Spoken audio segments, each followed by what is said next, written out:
Hey everyone, Rarity Dash here, time for another blind commentary. And today we're back to Silver Quill for more of After the Fact.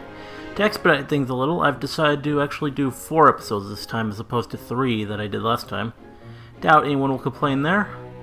We're still in Season 4 stuff. The episodes we'll be seeing Silver Quill look at are Daring Don't, Flight to the Finish, Power Ponies, and Bats. Now, as I said for the Horseshoe review of it, I like Daring Don't quite a bit. And for most of the same reasons Horseshoe Man appreciated it. It really continues off of Dash's character well and shows her developing. It's fun, and I really don't care if Daring is real or not. I know some people weren't fond of that, but it never bothered me. Flight to the Finish, again, I've given my general thoughts on it before. They broached a serious subject much more successfully here than anywhere else I can think of when the show has attempted to do so. It's pretty heartfelt and enjoyable, and yeah, I like the episode. Power Ponies, I get the feeling that some dismiss the episode since it's a Spike episode and it's pretty goofy, but personally, I'm pretty fond of it. Sure, it's pretty easy to get tired of Spike's moping throughout it, but I enjoy his enthusiasm elsewhere in it, and really the whole comic book send-up, it's too much fun to just not like, for me at least. Bats is probably actually my least favorite of these 4, though I don't hate it, it's just the most fundamentally flawed of them to me. Which is a shame because I love pretty much all the components to it. I love the song, I love Flutterbat and the whole spooky feel of it all. It just doesn't come together for me as a cohesive whole. And the reason is that the episode utterly fails to convince me in any way that Fluttershy is right. I mean, pest control is a very serious problem that farmers face, and Applejack, she's completely justified to be all angry and fearful for her livelihood. Fluttershy, though, her whole we can't get rid of them because they're cute and have families, let's have them stay and give them some of your crop for nothing. To me, that is on the same level of utter naivete that she displayed back when she decided that even after seeing what the Parasprites were capable of, that she might as well still keep one because they're cute. Then after her crop is devastated in such a way that in the latest episode we know she's still haunted by it in her dreams, Applejack seems to suddenly be of the opinion that Fluttershy was right all along. It just doesn't connect logically to me and really hurts what otherwise would have been an awesome episode. I'll be interested to see how Silver Quill's opinions on the episodes compare to my own. Let's get started and see. Okay. Now, Risotto, you know I love you. This line. I can't give Good thing to start on. Properly proposed. Oh no. Daring, do you realize what you've done? You have unleashed a fresh wave of... slash fiction! Well, is it really slash fiction? It's kind of not, by definition. Because, yeah. One of the many things I admire about the Brony community is its ability to weave narratives around one tiny fact. We see Lyra sitting strangely in Dragonshy, and suddenly she's obsessed with the mythology of humans and their oh-so-special hands. Barry Punch swipes a bit of punch at a party, and suddenly, behold the town drunk. We see a Cole playing an arcade game, and barely a year later we have an amazing animated short and music video. So when Gameloft released a card for their online game saying that Twilight Sparkle's mother, Twilight Velvet, loves to write adventure stories, fans adopted the headcanon that the mother of our newest princess is also the creator of Rainbow Dash's favorite fiction, Daring Do. Yeah. This idea was reinforced in the IDW comics, as a fleeting glimpse of the awards within the Twilight family's home displays Daring Do on an award. So the fans must have called it right. Through careful analysis and deconstruction of scenes, the analytics of the fandom are drinking their own tears as the show introduces a new author who is the creator of Daring Do. That's no concern of Rainbow Dash, who is literally counting the days until the next installment in the series. So imagine her deflation when she finds out that the book has been delayed an additional 2 months. I don't think I can take another 2 months. I'll never make it. Yeah, I can vouch for that. I love it when Fluttershy delivers her line in that deadpan tone. It's neither sarcastic nor rude, it's just flutter dry. Dash rallies quickly, realizing that there must be a cause for this delay. Real life! She needs help dealing with whatever everyday nonsense Oh, is Rainbow distracting Dash. her from spending her every living, breathing second writing. Ugh. It's like every Song of Ice and Fire, Harry Potter, Half-Life, and Yu-Gi-Oh! Abridged fan rolled into one. Twilight thankfully provides reality. Yeah, that does take some As time. big a fan as you. In fact, I'm the one who first introduced you to the books. Remember? Continuity! At first, I thought that this episode was trying to say that Twilight is the better fan. Then I thought about Twilight's character and how, despite her love of reading, she's never expressed an interest in writing anything beyond reports and journal entries. Meanwhile, Rainbow Dash has talked about writing her own book, and is such an avid fan that she's read the same book 12 times over. I really enjoy the dynamic that these two create, and how it relates back to fandoms in general. Twilight is the analytical part of the community. The fans who carry out interviews, cover events, and keep everyone up to date. Rainbow Dash is the passion that drives creativity. She's the part that wants to celebrate and create fan fiction, art, and music. Yes, her enthusiasm can go too far and become a negative. Same goes for how fandoms, including bronies, can go overboard. Yet without that vitality, we'll all be sharing spreadsheets right now. We need both the level-headed and the passionate in order for a fandom to flourish. It is Dash's passion that drives this story, and carries the girls halfway across Equestria through the most absurd path. Nice to know that Equestrian GPS is just as bad as ours. Turn right and proceed. Well, okay. In a few hooves. Whoa! You will look like an idiot. Doubt me again and I will GPS my boot up your flank. But things get directed south as the main six meet AK Yearling. Ah, I see what you did there. And they're just about to leave when 3 goon ponies break in. And it is here that we learn. AK Yearling is Daring Do! What? My mind is officially blown! Whereas my mind has just crashed. You know, this is a rare moment for the show. There are episodes where a single moment defines the whole event, like how the Sonic Rain Boom rewarded fan expectations while a lot of people were upset by Fluttershy putting her hoof down on Rarity and Pinkie Pie. Then there are episodes where there's no one thing that stands out, just a lot of notes that either create a symphony or sour the whole composition. Yet I usually understand this in hindsight. Here, I instantly knew that this moment would either make or break the episode, and I gotta admit, I don't know how to take this. Daring Do was a fiction within fiction character for one episode. As dynamic shifts go, this isn't even in the same league as Princess Twilight. And yet, I really like the fact that ponies had fiction. In a world where creatures aren't mythological so much as, well, hungry, it was an interesting idea that these ponies still dreamed of far-off adventures and other creatures. Making Daring Do's adventures an autobiography cheapens that feeling. Plus, Daring Do's desaturated design bothers me now. When I thought she was a book character, I enjoyed the visual similarity to Rainbow Dash. It helped blend the parallel stories and stress how Rainbow Dash was imitating her heroine. Now Daring Do is just a Rainbow Dash recolor with a grimmer attitude and some extra clothes. If a fan had tried posting something like this, people would have denounced it as a bad OC. Oh no, I said it! I hate original characters! Just use a background pony! Self-insert! Very soon! Originality is bad! If it seems like I'm talking more about concepts than the episode, well, that's because not a whole lot has happened. So what is going on with Daring? So let me guess. Aoizoto has put you up to this. You're stealing the ring to give to him, so his hold on the fortress of Talicon will be good for 8 centuries as foretold by prophecy. They are! They're talking about the plot! I'm going to sell this to him. Make a bundle and retire from archaeology in splendor. For the love of storytelling, show, don't tell! So Daring Do enjoys a fight scene with the goons over a magic ring as our heroines look on. Should we go in and help her maybe? Oh, Fluttershy, never change. But seriously, what kind of jerk just sits outside and watches while someone is engaged in a 3-on-1 fight? Away! And Daring Do emerges from the fight with a damaged leg while refusing help from 5 able-bodied ponies and 1 alicorn princess. And just add salt, she fails to recognize national heroines, just like every other pony. Well, surely we'll be treated to a flashback that explains why Daring has trouble trusting other ponies. No? Well, okay. Aoizoto has sought control of the Tenochtitlan Basin since Book 3! True, but in Book I love 4, this exchange. They're doing it again. secured control of the Amulet of Atonement. He just doesn't get dispelling it. the dark magic of the Quetzalcoatl Empress, and It's thus a protecting joke. the basin with the Radiant Shield of Razdan. But the Radiant Shield of Razdan is vulnerable to the dark enchantment of the Rings of Scorchero. Get on with it. Yes, get on with it! Oh, sorry, what? Get on with it! Okay, I'll sum things up. They have to raid a temple to steal the one ring and save the valley so that Daring Do can finish her maybe real adventures that now feature our main cast. Now, one might ask why Rainbow Dash is fangasming over Daring Do more than she was for the Wonderbolts and Spitfire. When your real-life idol gets KO'd by a flailing unicorn who's dressed like Picasso's puke, the magic tends to slacken. Yet this is the start of Rainbow Dash's She's still weakest fangirled character pretty arc hard for over the episode. Wonderbolts. At first, she's I working mean, herself up, trying to gather the nerve to talk to oh my Daring gosh. Do, whose leg appears to have miraculously healed.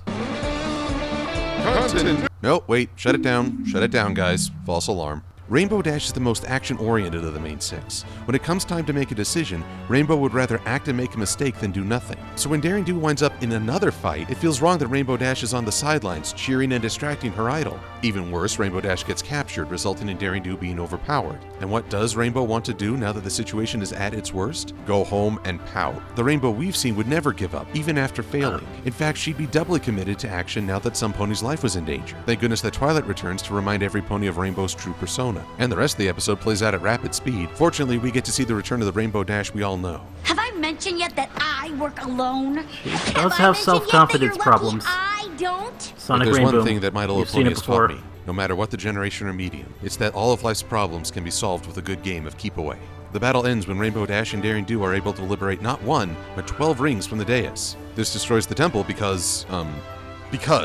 And with stock villain phrase number 607, I will have my revenge! Daring Do flies off to finish her book while Rainbow Dash provides the first diary entry for this season. I think any fan, Brony or otherwise, would see a little of themselves in Rainbow and Twilight's dynamic, and there are some funny moments and action scenes that make this episode enjoyable. Yet the entry of Daring Do into the equestrian setting is so jarring and unexpected that this episode can lose a lot of people before the first commercial break, and Rainbow Dash's defeatism seems out of place for this character. Despite my misgivings, I'd recommend this episode if only for the fan reaction. Yet, let us all remember that there's a silver lining. Now Rainbow Dash's fanfiction dreams can come true, like this latest animation I found while raiding her fridge. The thick chains wrapped tight around Daring's legs, pulling them wide. Nice. Ow, ow, ow. Seriously, Rainbow, I don't think this thing on page 35 is physically possible. Oh. Not unless you practice yoga. My life is ruined! Where are you going All to of the Daring Dash. all that big? Besides, I'd rather ship Daring Do with Big Macintosh. Nope. That's an odd ship. No, I can't promise that. I don't think there are many fans who could promise that. Sorry, guys. I'm talking to my producer. He's a jerk. Pretty Because sure this this was a show would really be good self-produced. episode. It seems like 3/4 of the fandom is raving about it. And that's impressive because this is a Cutie Mark Crusader episode. The Crusaders are a mixed bag. Some fans love them and think they're really cute, others find them annoying. Unlike the main six, these three tend to create their own problems without external factors, which is usually what happens with little kids. And then they find a solution and grow because of it. The biggest mistake with these characters was the showstoppers, where we learned what their special talents were before they did. That's not great for dramatic tension. But that isn't a factor in Flight to the Finish, so it's a moot point for me. I already said I can't promise not to go all fanboy over this episode. Okay, so you liked it a lot? Lots to professionalism. I'm not Miss Harshwinny, and quite frankly, there's nothing you can do to stop me.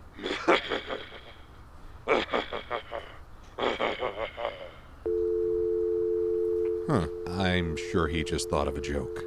We've got hearts as strong as horses. We've got hearts as strong as horses. We've got hearts. Our episode starts off with Shirley's sole purpose for this episode, which is too bad. After her role in Hearts and Hooves Day, I've been hoping we could see her in an I would like to see more What I was Shirley. not expecting was the return of Miss Harshwinny, whom I had dismissed as a one-shot character in games Ponies play. Yet the more episodes we see, the more I tend to think of seasons 3 and 4 as the same season, with a long pause in between. So many things set up in season 3 are payoffs in this season. It's making me reevaluate my opinions. Harshwinny's on hand to talk about what is this strange animation with her mouth? Way. It's so unique. I can't.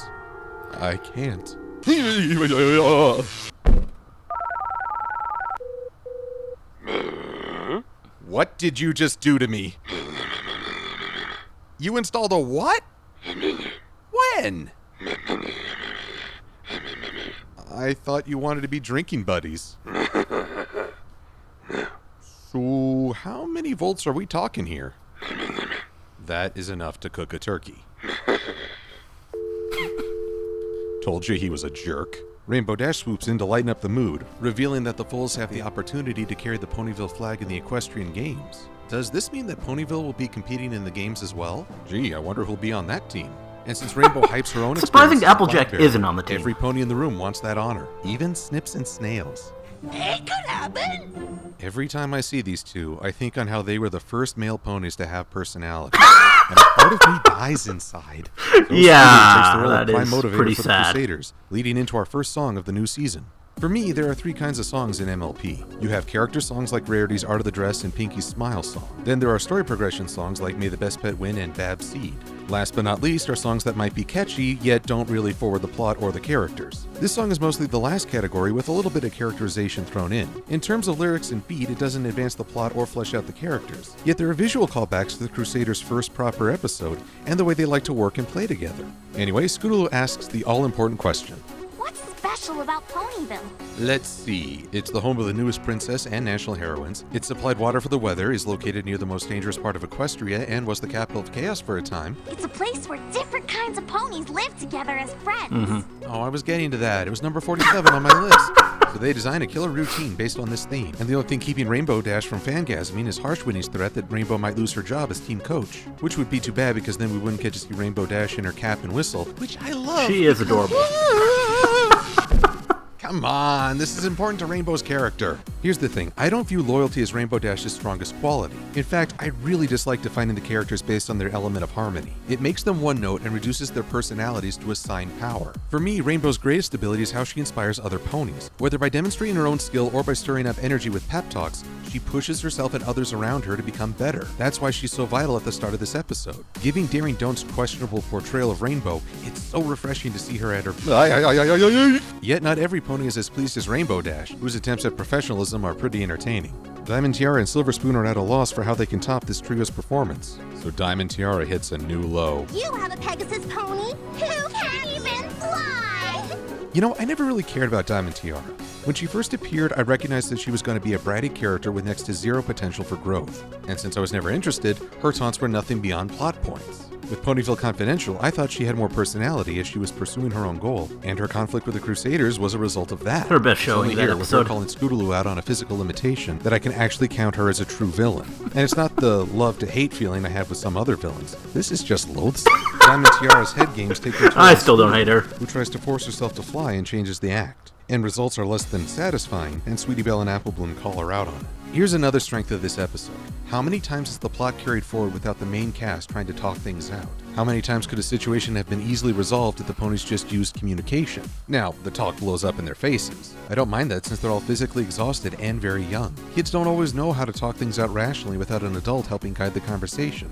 Yet, just seeing these ponies try to take a practical approach is satisfying. It shows that the new writer, Ed Valentine, really understands these ponies and how to represent believable characters. In fact, the new writers we've seen in these past few episodes have really made Scootaloo's attempts just leave her more and more frustrated, to the point where she bows out of the competition. I do wonder why Sweetie Belle and Apple Bloom continue onward since the routine is in the tank, and the theme they chose won't work without Scootaloo. It's not a huge question since I can chalk it up to them being young and stubborn, plus it gave them a chance to talk to Rainbow Dash and tell her what happened. And a team never leaves a friend behind. Dash? Good point. Okay, I'm being unfair. The chase scene in the last roundup was a very different situation. I just can't resist being difficult. I gotta say, seeing Scootaloo throw away her scooter and giving up on a lot of her hopes was hard to see. I really felt bad for her, so kudos to the staff for showing instead of telling. Whoa, wait a minute, Scootaloo has a home? And it's here that Rainbow Dash is one of her strongest moments in the series. Maybe you'll I love this moment. Or maybe you won't. You're all kinds of awesome anyway.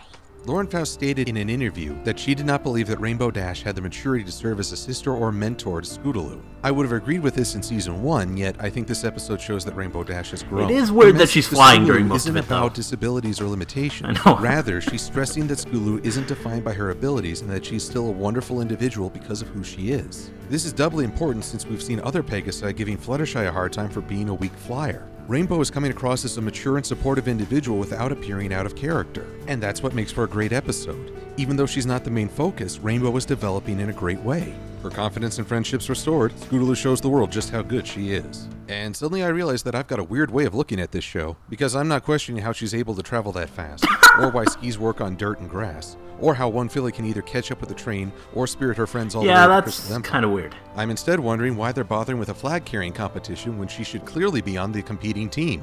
Seriously, she'll bring home the gold. We don't get to see the final routine, though I don't consider that a huge loss. The flag-carrying competition was an external conflict to give rise to Scootaloo's own doubt. It's not the true focus. And we don't see Diamond Tiara or Silver Spoon get a shotgun blast of karma. Again, not a deal breaker for me since I know that they'll have to sit on the sidelines while the Crusaders take the field. For me, this feels like the Crusaders have taken their first real step towards earning their marks. They came together as a group, focused on the task instead of the dream, and helped draw out one another's strength. Plus, this episode gives us another overarching plot for the season. While Twilight and company try to solve the riddle of the box, the Crusaders are going to have to get ready to be the official flag bearers. For all we know, there may be more prep work to do and more opportunities for them to grow. This episode has become a contender for my absolute favorite. The character conflicts are believable, the emotions feel genuine, and all of our protagonists have a chance to learn and show us how they've grown. Honestly, I really can't say enough about how much that hurts. Seriously, I think my producer is just upset that his last reboot didn't do half as well as Claw. Pony. I'm Silver Quill. Thank you for watching. That's interesting.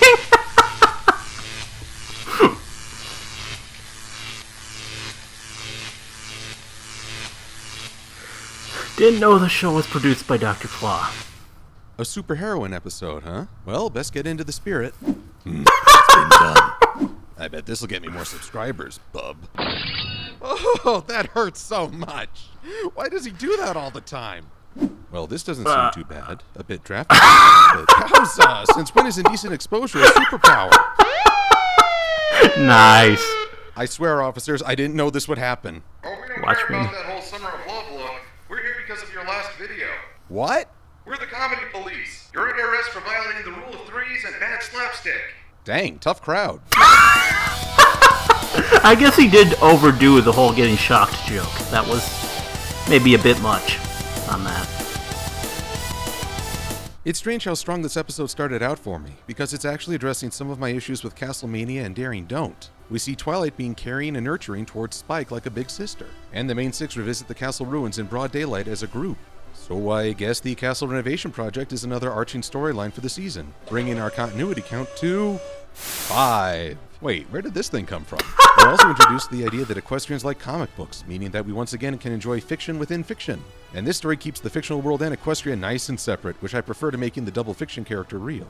But the story starts to unravel as we learn that Twilight brought Spike all the way to the castle with no clear plan of how to put him to use. One of Spike's greatest qualities is that he's usually a reliable and eager assistant. Even in Spike at Your Service, he never gave up on a challenge just because it was daunting. So why isn't he providing refreshments to the hard workers, or helping Twilight keep a checklist? It's understandable that he feels sullen at being left out, yet there were so many ways he could have been included that I feel this issue was engineered more than flowing naturally from the character. Yeah. The story starts to rev up as Spike goes off to read a comic and comes across a blank page with mystery text. I know I saw a magnifying glass lying around last time I was here. Continuity! We're treated to more freaky animation as the ponies are pulled into the comic universe. Guess this means I need to give the superhero thing another try. But you know what? I think I'm turning Japanese. Brave in. Silver Quill. Reviewer change. Hire. The strangest and silliest reviewer in history. Reviewer Sentai. Silver Quill. Nice. So we enter the world of Sentai Metropolis thing and going. find that our favorite heroines have turned into other heroines. You're the Power Ponies! Coming soon from Hasbro Toys. Yeah, If they your did mom, make like your Power dad, you Ponies need these merch. toys. Your happiness depends on it. But what's this? A maniacally maned miscreant? A plot twist that twists many plots? Our heroines captured and a meta-humor dragon having to masculine up? And if you hurt a firefly, does Fluttershy not make you bleed? That Adam West stuff is a real time saver. I'm brushing past the superheroine plot because it's basically a paint-by-numbers story. I think that's a result of having 3 writers work on this. You can't go too far off the beaten trail for fear that the others won't be able to follow. There are 2 storylines running through this episode. First is the ponies having to adapt to being superheroines. Despite that premise, this is really a Spike episode, and Spike is stuck in the role of the comedic sidekick, whom he despises. Humdrum never stops the villain. He's just there for comic relief. There's a quote from The Magician King by Lev Grossman that fits well here. Everybody wanted to be the hero of their own story. Nobody wanted to be the comic relief. As an audience watching a show about Twilight and company, we see Spike as the comic relief who sometimes helps out. Yet if we were to see the story from Spike's point of view, would he view himself the same way? I don't doubt that Spike views his contributions and his life as important. So being cast in the role of a useless character has got to be the worst kind of insult that adds to the baggage he brought into the comic world. The problem comes in that Spike continually mopes and declares his mood while... Yeah. Whoa, wait. Brace yourselves. I'm having a nostalgia flashback. He's pretty much useless.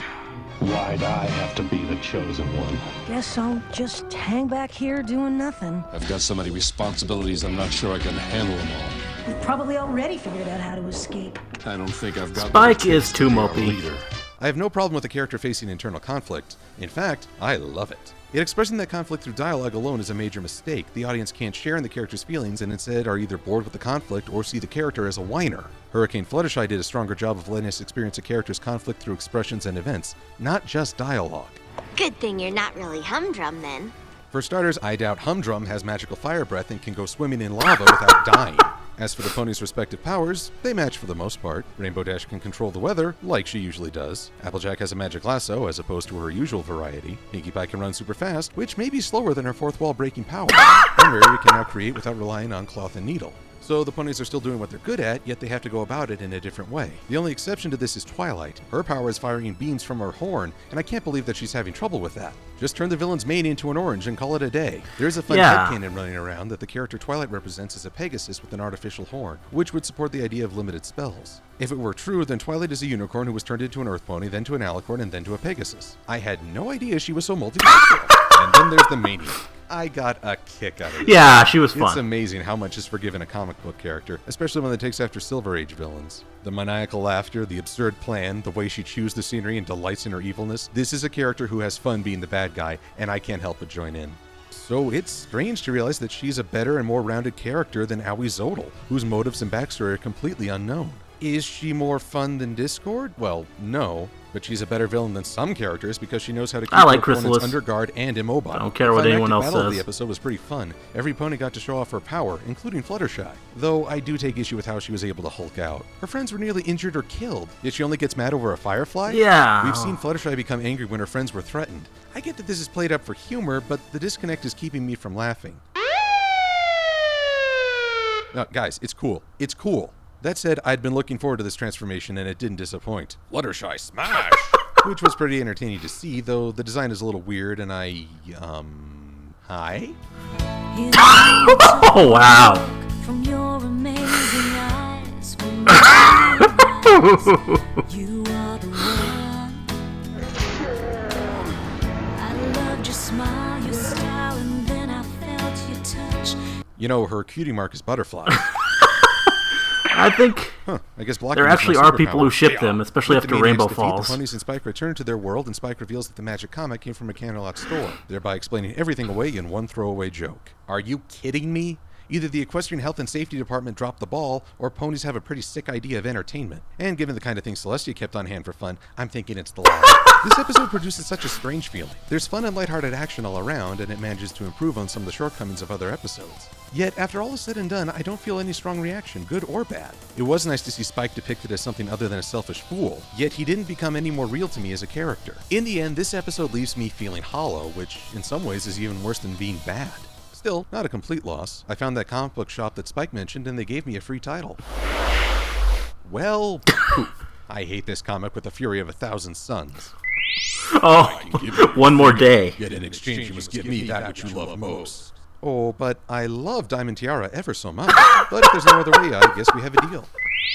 Excellent. Sorry about this, kiddo, but let's face it, you were going to go to hell sooner or later. Toodles! Wow. Hey, wait a minute.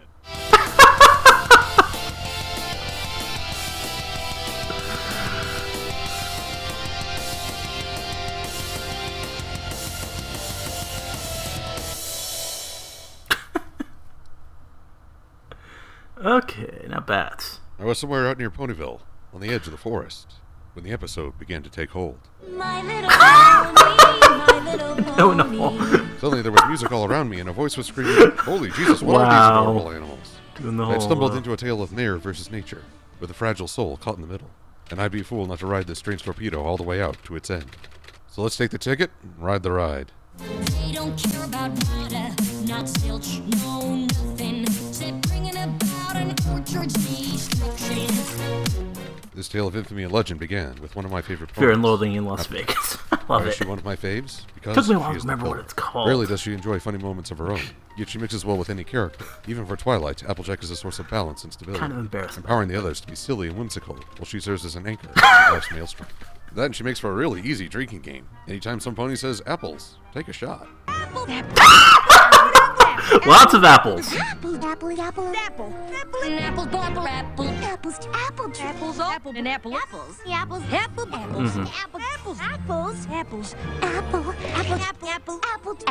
I immediately regret this decision. But all was not well on the small slice of equestrian heartland. Applejack's unique fixation upon apples ended when she realized she had an infestation. But these aren't just your everyday, ordinary fruit bats. We can't frolic here. This is bad country. Yes. Oh, here they come. They're vampire fruit bats. Oh, why does this place have so many bats? In hindsight, I should not have worn apple cologne that morning. A call went out, loud enough for the entire town to hear. But only 5 ponies and a dragon answered. It seems the residents of Ponyville held no interest in the farm's fate. The equestrian dream had died, leaving a cavity be filled with selfishness and apathy. I arrived on the scene to witness the natives in a strange, musical debate. A story-driven melody with 2 characters clearly defining their roles. Applejack, my second favorite, described a dark tale of greed and consumption with some of the ugliest beings in history. This infestation was out to ruin her crop, and she would battle them to the last. Fluttershy, my favorite pony, sang of the natural cycle and the sacrifices of the short term for a more prosperous future. Hers was a world viewed through super His kawaii 2 glasses. favorites are My heart broke as I thought of my how she 2 would least feel when favorites, reality but gave her a fuzzy slap to the face. Here before me lay an orchard of moral gray, both sides making valid points. It was an ancient debate of short-term benefit versus long-term gain, a concept most adults cannot resolve, simplified for a young audience. Yet in the midst of this debate came a moment of darkness, the worst I would see that day.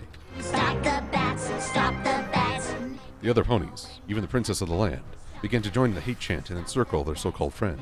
Their faces were the image of speciesism, except for Pinky. She was just singing along because it was a nice tune. Point is, this wasn't friendship. This was a pastel-colored lynch mob. The darkness might have lasted, were it not for 2 simple words. I'm sorry, Fluttershy. Well, 2 words and a name. That was enough to remove the heavy mood and restore that sense of camaraderie. Further proof of the miraculous power behind I am sorry. Despite Fluttershy's pleas, the mob mentality held her friends tight, and all she could do was turn to her friend and monarch for a solution. The good news is that I found a spell that can get the vampire fruit bats to stop wanting to suck the juice from the apples. Right, because that worked so well last time. The Yeah. ponies took action immediately, each rounding up the bats in their own unique style. Though personally, my favorite style was her aerial. Yes. Love this.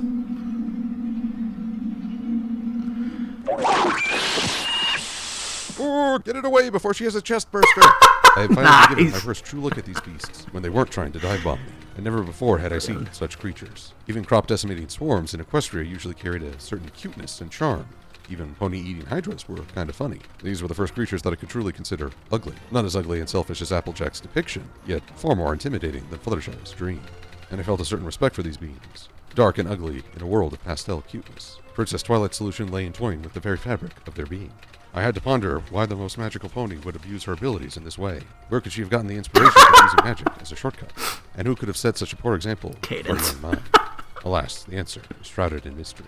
But if we don't do this, there won't be any apples left for any pony here in Ponyville. And suddenly, I wondered about the nature of these ponies. These architects of the weather, these shepherds of the land. Had they at last given in to their own hubris and trespassed in God's domain? Okay, that's too much. What? You're blaming ponies that aren't in this episode, calling the main 6 a lynch mob, and went from 0 to God complex in 3 seconds. They are altering a living being's nature for their own convenience. How is that not a God complex? They're looking for a quick solution in a world where magic is an option. You're assigning way too much meaning to one act in a kid's show. Oh, people always use that excuse. It's used as an excuse for bad writing. This is not bad writing. Don't bother citing message boards. Oh, sure, name calling. That's mature. Hey, she's your mother, too. God complex or no, the ponies continued to pressure Fluttershy, urging her to abandon her morals and use the stare on the bats. One might wonder why she is caving into group pressure after remaining firm and keep calm and flutter on. Yet there, she was given a task by the highest authority. Here, she is asking her friend to suffer a season of shortage and hunger with the hope of healthier crop. Again, a surprisingly mature topic in a kid's cartoon. And the spell seemed to work. The vampire fruit bats were no longer interested in eating, thereby condemning them to starvation. I think we skipped a step in this plan, and after a night of unmentionable horrors that I'd rather not revisit. I returned to Sweet Apple Acres to see how the harvest fared. The spell didn't work. I, for one, am only 30% shocked. Yet the bats remained under Twilight's sway, leading the ponies to suspect another culprit who could only be caught through the most intense plan. A stakeout. High above in Canterlot, Princess Luna was preparing to stand watch over her subjects' dreams and battle owl bears in the night. Princess Celestia bedded down to rest before intense negotiations with the Griffin Kingdom. In the Crystal Empire, Princess Cadence sat weary after a day of helping her subjects prepare for the Equestrian Games. And in Ponyville, Princess Twilight Sparkle was camping out in an orchard to catch an apple thief. And who should this thief be but a horribly transformed Fluttershy? Flutterbat. I would be terrified, yet this is not the freakiest thing I've seen today. Isn't that right, Meadow Song? What? Well said. Here before me flew the dawn of the newest meme. A meme so popular it filled an entire post on Equestria Daily in less than a day. Flutterbat had infected the entire fandom, and I was along for the ride. But honestly, we were promised a Flutter Dragon, then we got Flutter Hulk, and now Flutter Bat. Still no Flutter Dragon. Oh, wow. Confound my imagination. Yet my thoughts turned to Applejack and the others, whose decisions had brought this dark consequence. Were they thinking of their own mistakes, or perhaps cursing their own impatience?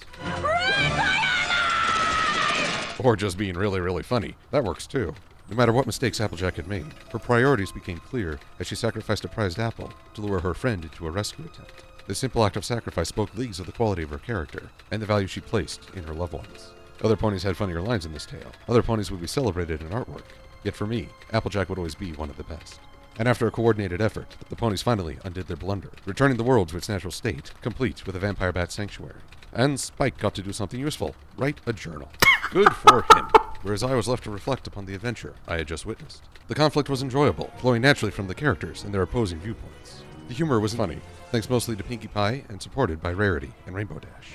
Rarity's character danced the line of Flanderization, yet she managed to pull back from that disappointing precipice. My sympathies went to Fluttershy, yet I could not see Applejack as a villain for wanting to protect her crop. And her actions at the climax show how much she cares for her friends. The only sour note in the symphony was the moment the ponies looked to be ganging up on Fluttershy, and even this darkness was quickly tempered by respectful dialogue. Yet the ending shot revealed Fluttershy still possessing a set of fangs, titillating the audience with a promise of Flutterbat's return, and never again will I return to that dark place. Oh, who am I kidding? I'm jonesing for a sequel. This was an excellent tale with a lot of fun. All credit goes to Megan McCarthy. Meriwether Williams! But she wrote Ne'er-Do-Well and Spike at your service. And it's a rule that a writer must always be held accountable for their weakest work, with no chance for improvement. It's fan law. It wasn't until later that I realized I had taken a stupid pill that morning. I'd like to buy a copy of Princess Promenade, please. I have regretted that mistake ever since. Though I stand by my criticisms of her past episodes, Bats was Williams' strongest entry into this series thus far. I can only hope we will see more work like this. This is Brony S. Thompson saying, I get high. Brony S. Thompson. Wait just a minute. There's another Wow. side to this. And if I did not defend them, then I would be remiss. These bats are mamas and papas too. They care for their young just like we ponies do. Okay. Well, pretty good stuff. In terms of content, I'd say I agree with him on most things. Only big points of contention are, I think, Rainbow Dash's self-doubt and daring don't. I see that as a part of her character, which we've seen in Sonic Rainboom and Ne'er-Do-Well. She plays the assured role most of the time, but there are underlying confidence issues which are an important part of her character. Also, he likes bats a lot more than I did. As I said before, I really struggle to see Fluttershy's perspective, and Applejack's becoming willing to make a sacrifice to save Fluttershy really doesn't explain to me why she would be suddenly willing to accommodate the bats. On the middle two, though, I'd say I probably wouldn't quite go as far as he did with the praise on Flight to the Finish, and I probably like Power Ponies a bit more than he did, but our opinions are pretty close to on the same page. More importantly, though, I'm still really enjoying him as an entertainer. I liked seeing the whole Hunter S. Thompson Fear and Loathing spoof on the Bats one, though in practice it maybe made the review a little drier and less humorous than the more standard ones. Still pretty amusing, though. For the normal ones, I think he has it down pretty well, and I like how when he feels he takes a joke too far, he'll acknowledge it, as he did with the whole one in the Flight to the Finish review. He's professional, and his presentation is really pretty great. The reviews have a good balance of humor and observation, and the visuals really enhance them. So yeah, still liking this guy a lot, and I look forward to when I get back to his stuff. Hope you liked the commentary, let me know if you did, and see you in the next one.